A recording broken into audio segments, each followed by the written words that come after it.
Yes, thank you, sorry. Hello and welcome to the Sprint 96 review. This was a regular 2-week sprint, ended on Monday, October the 8th. Next slide, please. We'll give an overview of the sprint. Dan Clarizio will update us on the UI, Adam on the providers, Tina on Automate, Greg T on the platform, Alberto on the REST API, and Chris on documentation. Next slide, please.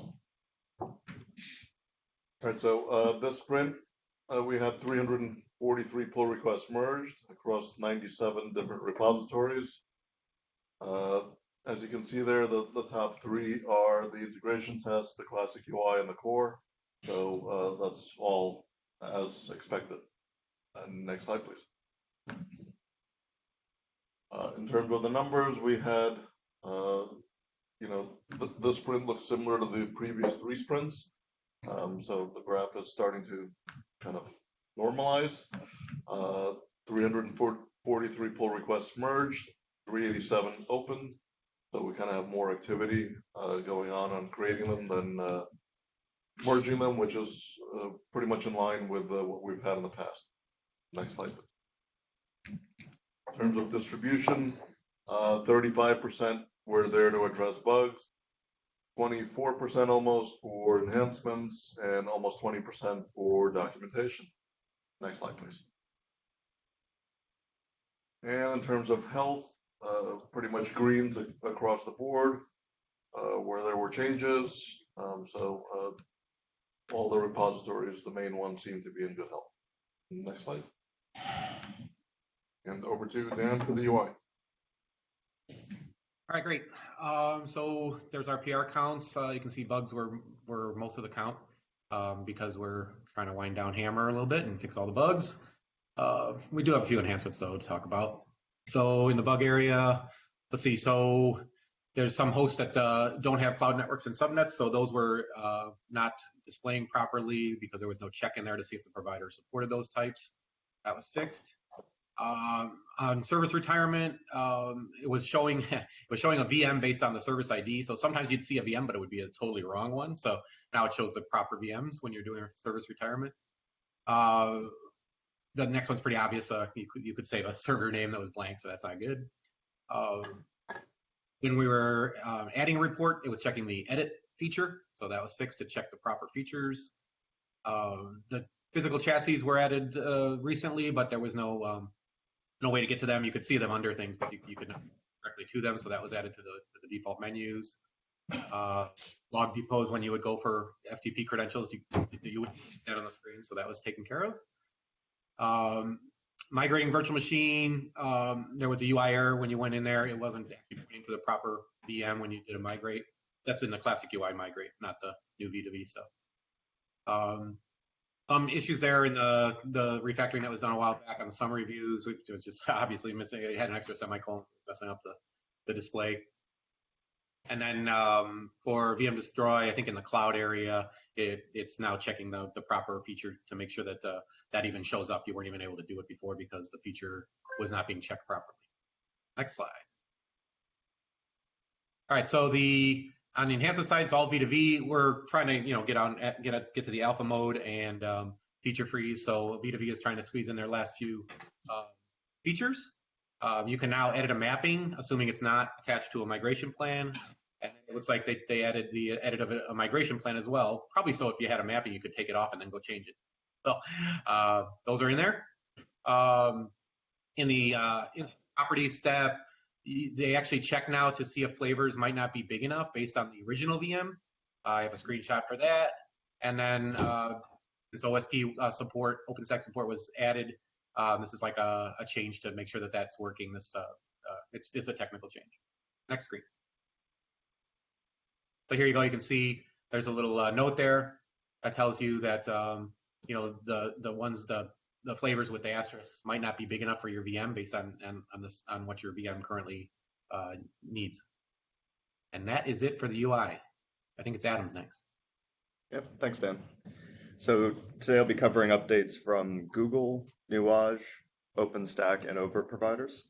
And go to the next slide. Leading the pull requests this sprint were Lenovo and OpenStack tied for 10 each, and then followed closely by Overt and Amazon. And next slide.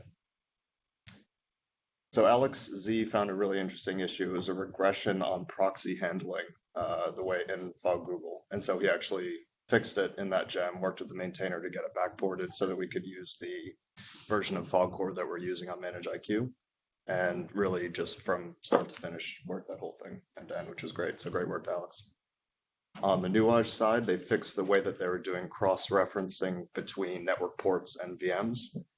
They found that the EMS ref is not what they were expecting. It's actually a UID on a VMware VM. So they checked the UID EMS field instead of EMS ref. So now you get some pretty cool graphs that you can see connections between the network ports and the VMs. If you go to that PR, they have a great screenshot there that shows what they added. Next slide. OpenStack added the ability to get to the cloud volume types directly from the Cloud Tenants API, which I believe is in support of V2V. And they also fixed an incorrect error message if a physical network is still in use. On the Overt side, they fixed, well, technically they implemented it for V4. Kickstart ISO provisioning was done for V3 and then just wasn't there for V4, so Boris added that. He also fixed Pixie provisioning across the board, and we fixed a number of issues with targeted refresh on the Kubernetes branch. If you did a host targeted refresh, it would duplicate a whole bunch of things and disconnect random other inventory types, so we fixed all those queries up. And that's it for providers. Thanks, Al. Good morning. We had 23 PRs merged this sprint. For V2V, Fabian added the ability to apply right-size recommendations for migrated VMs and fixed an issue with the transformation throttling launch user ID. For custom buttons, several PRs were created to address password encryption issues when using custom buttons. Eric resolved the dialog encryption issue, and Lucy resolved an Ansible playbook service provisioning password encryption issue. Drew Yu resolved the problem that occurred when using custom buttons with multiple objects. Next slide, please. Last sprint, Lucy made several changes to filter password log values. This sprint, Lucy made changes to filter password values for embedded Ansible playbook methods and URL encoded passwords. Drew Yu fixed an orchestration stack retirement entry point issue and fixed the pathing issue for orchestration stack retire tasks.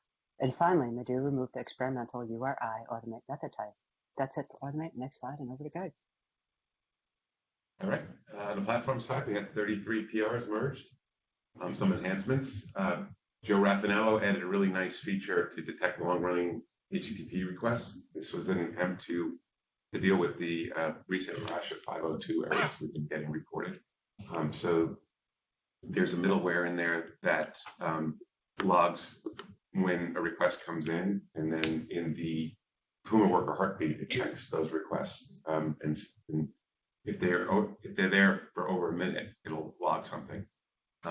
The 502 errors come after 2 minutes. So, and typically it could be something, normal where something's taken a long time, or it could be a bug or something that was locked, which we've seen in the past. So this is going to make it a lot easier to determine what's going on. It's a nice improvement from Joe there. And Joe V moved the external authentication support from mod auth curve to mod auth GSS API. So that mod auth curve is being deprecated in RHEL 8, but mod auth GSS API is a replacement for that. It's already supported in RHEL 7. So we got a head start and switched over to that. Made a bunch of PRs in there, worked really hard on that. Now we'll be in a better position too if there's security issues and updates with mod auth GSS API to deal with that going forward, even if we don't go to RHEL 8. Some bug fixes. Joe Raffanello also fixed a bug where, interesting that this has probably been there for a very long time, where we keep reporting work in the zone of the UI, so wherever the report is queued to run. So if you don't have a reporting role in that zone, then it'll just sit on the queue forever. You never get your report. So now we fix it so it goes to any zone. And Brandon did some work on, this is central admin related. So when you queue something where the method doesn't exist, instead of requeuing it, it raises no method error and actually has the thing fail. So you have things bouncing around the queue, for indefinitely. And then there was a fix to button enablement, visibility by tag wasn't working. We already fixed that. It was an expression issue, expression evaluation issue. And then Nick Carboni added a patched active record migration to track replicated migrations.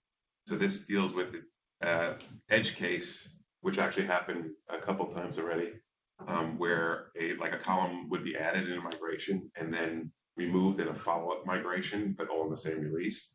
What could actually happen is that on a remote region, that column could be added, could have data that was sent up to be replicated. And if you run the migration in the global, that column would transiently exist. It would be there and then gone, and then the replication would just basically stop working at that point. So this change actually keeps track of the migrations that are run on the regions and will not advance the global migrations until all of them have been done. And then you can go past that. So that gives a chance to actually replicate the data and not fail. And I'd like to say it was an easy change, but it was. It's not a lot of code, thankfully, but it was a pretty complicated thing to do. Thanks to Nick for that. Next slide, please. So this is just a screenshot of the logging that Joe Raffanello, the output of his logging and long-running HTTP requests. I wanted to show it in the context of the log so you could see what it looks like, and you have a few warnings there. You have the PID and the thread ID of the request that's been running and how long they've been running. So this was really difficult to figure out without this. You had to piece the requests coming in, and in some cases you never saw the completed part. And Joe had also all kinds of grep commands for figuring that stuff out. It was really, really difficult. But thanks to Joe for that. And that's it for the platform. Turn it over to Alberto. Thanks, Greg. Yes, so for the APIs, I had a couple of changes this sprint. First and foremost by Jason, we have the formal updates of the API versioning. So Hammer release payouts gone from -pre to the 4.0 signature, and then the Ivan Chuck release. Ivan Chuck, very close. So that's going to 4.1/3. So next slide, please. All right, so David, we have enhancements to report the plugins that are installed in the client. So that's from the mains API entry points under, so under the server info, you'll see a new section called plugins. So that will be queryable by the UIs, for example. And next slide, please. Right, so the enhancements from Brandon here, we needed the ability to support central admin things. So basically for VMs and instances to be able to take some actions on those resources at the global regions and those API calls, standard signature here, action reboot, for example, that gets forwarded down to the intended lower region. So all the magic is done behind the scene like we do with central admin. And that's it for the API. Hi, for documentation last sprint, I was on PTO, so we had a grand total of 2 PRs merged. Both of them were enhancements. And the big highlight is I've updated the REST API guide with new resource tagging support. That's it. Okay, and that brings to a close the Sprint 96 review. Thank you to everyone who made it happen. And we will be back in 2 weeks for the Sprint 97 review.